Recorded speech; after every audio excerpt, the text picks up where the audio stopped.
The cold December wind pushed against Marcus Reed's thin jacket as he stepped out of the bus and onto the sidewalk in front of Harrington Motors. His fingers were numb, his face stung from the chill, and his heart thudded harder than he wanted to admit. He wiped his palms against his jeans and took a slow breath. Today wasn't just any day.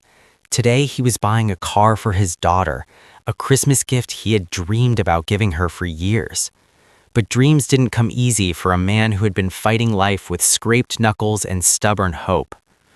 Marcus pushed through the glass doors, and the warmth inside hit him like a wave. The showroom gleamed with polished cars, bright lights, and the soft hum of salesmen talking numbers with customers dressed in crisp coats and shiny boots. Marcus didn't fit in here, not by their standards anyway. His jacket was worn, his boots scuffed, and there were small oil stains on his sleeves from the mechanic shop he worked at. But none of that mattered. He wasn't here to impress anyone. He was here for her. Lily, his daughter, his whole world.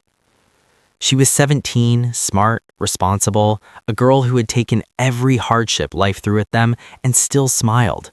She had never asked for anything more than what they had.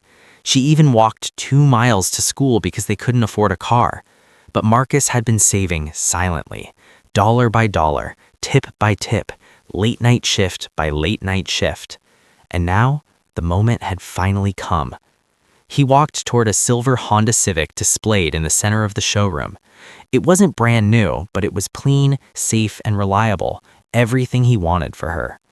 Before he could get close, 2 salesmen turned, their eyes sweeping over him quickly. One smirked, the other nudged his coworker. "Hey, look at this," the taller one muttered, not even trying to hide it. "Another window shopper." Marcus pretended he didn't hear them. He'd learned long ago that people who underestimated you weren't worth the energy it took to correct them. A young saleswoman named Jenna approached him instead, offering a warm smile. "Hi there, can I help you with anything?"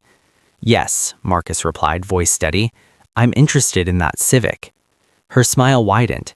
"Great choice. It's in excellent condition. Want to take a look inside or talk numbers?" Before he could answer, the taller salesman cut in with a loud laugh. "Oh, come on, Jenna, don't waste time.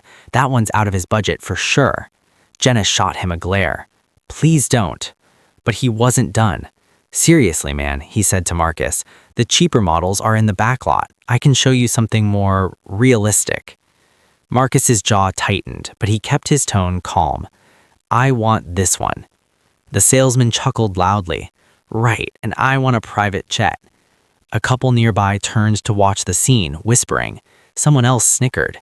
From every angle, Marcus felt the weight of eyes on him, judging him, doubting him, writing his story before giving him a chance to speak. He swallowed hard. People had been laughing at him his whole life, but today wasn't about pride. It was about Lily. He locked eyes with Jenna. "Can we sit down and talk numbers?" "Of course," she said softly. They walked to her desk, ignoring the murmurs behind them. She showed him the total price, the taxes, the fees. He nodded through every line. When she finished, she asked politely, "Would you like to explore financing options? We can look at monthly payments." "No," Marcus said. "I'll pay in full." A quiet pause hung in the air. "Sorry?" she asked. He reached into his backpack, unzipped it, and pulled out 3 neatly banded stocks of cash. Months of sacrifice, overtime shifts, skipped meals, extra jobs, and never once complaining because every dollar had a purpose. Jenna blinked in shock. The 2 salesmen who had been whispering earlier froze mid-laugh. People turned. The room fell silent. Marcus placed the stacks gently on the table. "This should cover it, and anything extra you can tell me," he said calmly. No arrogance, no theatrics, just a father doing right by his child. The salesman who had mocked him earlier choked on his own breath. "Oh, sir, we didn't know." But Marcus didn't even look his way. He only looked at Jenna, who was smiling the way good people smile when kindness touches them unexpectedly. "I'll start the paperwork," she said quietly. The entire dealership suddenly changed its tune. People who had ignored him moments earlier came over with fake warm greetings. The manager stepped in suddenly, shaking his hand vigorously.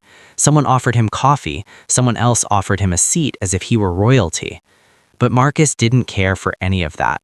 He only cared about one thing: imagining Lily's face when she saw the car sitting in front of their small apartment on Christmas morning.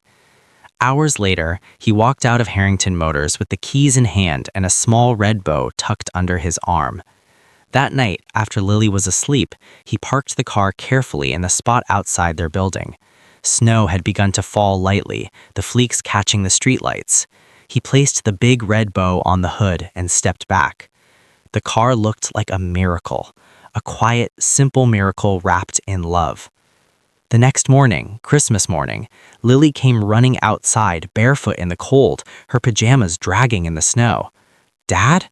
No, no way, this isn't—" Her voice cracked. She covered her mouth. Tears blurred her eyes as she stared at the car, then at him. "Is this really for me?" Marcus nodded. "Every mile you walked, every time you said you were fine, I saw you, Lily. You deserve this." She rushed into his arms, shaking, crying into his chest. "I don't care about the car, Dad. I care about you. You work so hard. Thank you. Thank you." He held her close, unable to speak for a moment. In that embrace, in that quiet, snowy morning, there was something stronger than wealth or pride or judgment. There was love. There was family. There was the kind of humanity the world forgets too easily, the kind that shows up quietly, sacrifices deeply, and gives without wanting praise. Later that afternoon, Lily took her first drive with Marcus in the passenger seat and the little Christmas bow still fluttering on the dashboard. She laughed. He smiled. Life felt lighter. And somewhere across town and a dealership filled with people who only judged books by their covers, the story of the man who walked in looking like he couldn't afford anything but paid in cash to give his daughter the gift of freedom spread like wildfire. Not because of the money, not because he proved anyone wrong, but because kindness, love, and sacrifice still mattered in a world that often overlooked them. And sometimes the greatest miracles come from the quietest hearts.